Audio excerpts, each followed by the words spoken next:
Hello everyone, welcome to our YouTube channel. On this video, we will be learning how to log out from your WhatsApp account. Before starting today's tutorial, please subscribe our YouTube channel and hit the bell icon to receive notifications. You can't actually log out from your WhatsApp account using your WhatsApp app. So for that, go to the settings of your phone, scroll down to find apps, tap on apps, scroll down to W to find WhatsApp, tap on WhatsApp.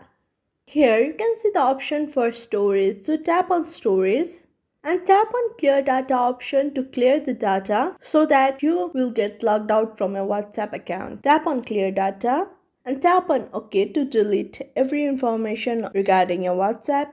Now you have been logged out from your WhatsApp. I hope this video helped you learn how to log out from your WhatsApp. Do like and leave a comment in the comment box. Thank you.